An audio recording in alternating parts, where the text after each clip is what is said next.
अस्सलामुअलैकुम नाज़रीन, मैं हूं जुल्फ़िकार हुसैन खान और आप देख रहे हैं के9 सिटी न्यूज़। हर सब पर नजर। माननीय सदस्य Asaduddin Owaisi ji. Thank you, Madam. Madam, a direct connection can be drawn between the policies of the government and the continuing educational backwardness of Muslims. In both higher education and schooling, Muslims want to get formal education, but because of government apathy in the education system is sooner than children of any other community. The government UDIC data, Madam, covers school education, says that Muslim student representation gradually declines from class 6 onwards and reaching its lowest in class 11 and 12. Enrollment percentage of Muslims dropped from 14.42% upper primary, class 6A, to 10.76% higher education, class 11 and 12. Only 76.37% of Muslim students continue after elementary education as compared to the national average of 81.26. Madam, 28 states have gross GR of 80% for primary education, but only 12 states achieve 80% secondary level. This shows a clear systemic bias against Muslims.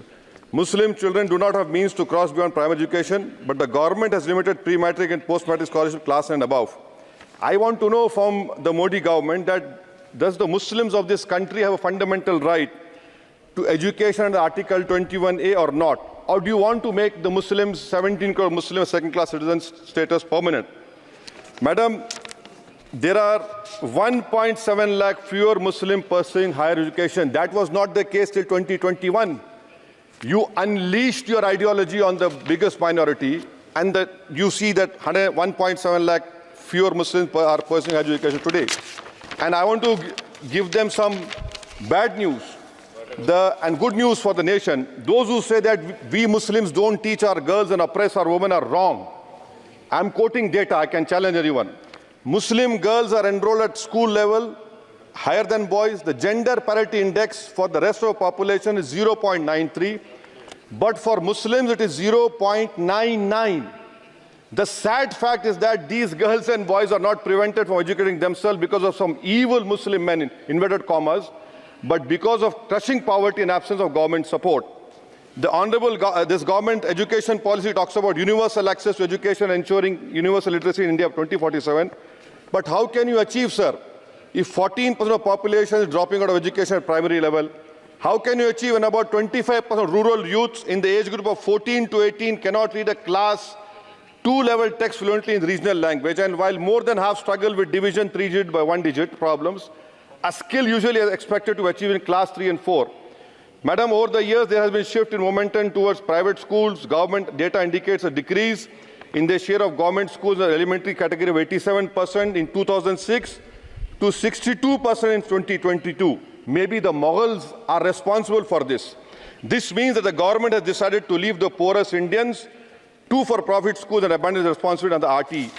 Madam, for Kendra Vidyalaya, the government has allocated 9,030 crores, Navodaya Vidyalaya 15,800 crores. How is it that you have vacancy of 6,653 in teaching and non-teaching staff? Would you blame Babar for this? I'm sure you'll do that. In Navodaya Vidyalaya, 15,800 crores have been allocated, 4,675 vacancies are there. Sanctioned strength is 34,354. In Navodaya Vidyalaya and Kendra Vidyalaya, it is 56,703. You have passed a law 5 months ago about cheating, malpractices, but you are so great in implementing. It took you 5 months. Maybe you are waiting for the NEET paper to leak. That is what I can say. And I'll show the classic example of favoritism, madam, over here. Jamia Millia Islamia is allocated 3 lakh per student, Aligarh 3.9 lakh per student, and BHU gets 6.15 lakh per student. Why this favoritism? And may I request the Honorable Minister through you, Madam, that PM USP 1558 crores have been allocated. Please have some liberal mindedness, so that more Muslim students can get this.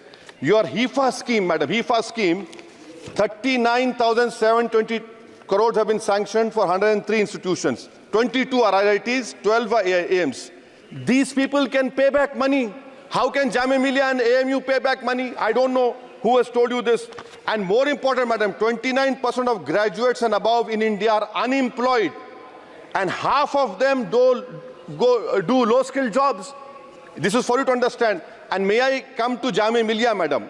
Jamia Millia, you have no permanent vice chancellor. Why is it that a registrar is not even qualified to hold that post?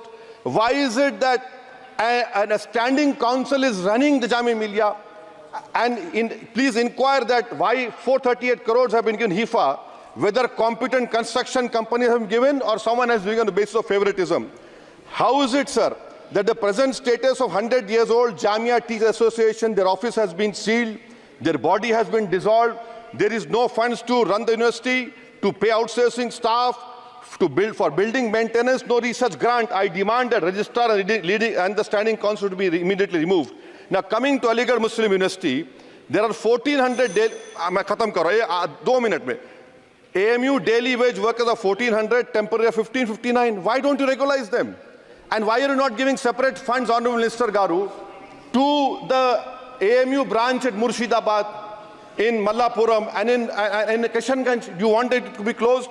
Madam, as of July 2023, the share of ST-OBC in senior professors is even lower. I'm giving you figures, madam.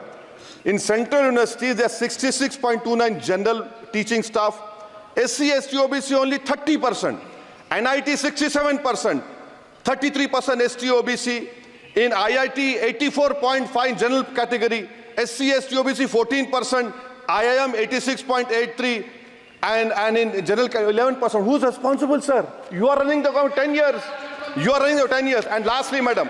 Mananiya sir, this complete lastly, NCRT has been given 500 crores. May I dare to say that this government has been distracted with fudging textbooks, teaching propaganda to children. You want me to sit down? You want to sit on record? आप बोलेंगे? जवाब नहीं दे पाओगे, बैठो खामोश तुम. NCRT has removed the reference to Babri Masjid 2002 rights. Why should people not learn from the mistakes of past?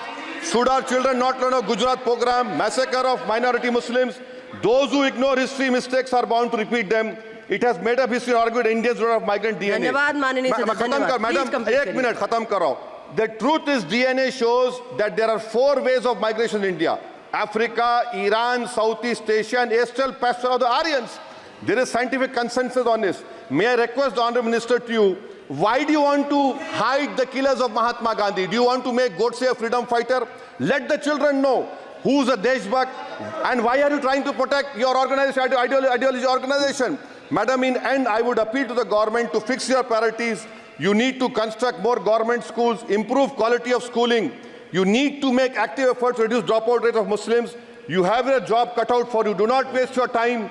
Do not use school textbooks as battleground for petty ideological quarrels. The future of our children depends on quality of education. May I request the Honourable Minister, concentrate on 14% Muslims. You have the highest dropout rate. This nation, we want it to become Viksit Bharat. But if you keep on unleashing the ideology of hatred, we cannot become Viksit Bharat. Thank you, madam. माननीय सदस्य चंद्रशेखर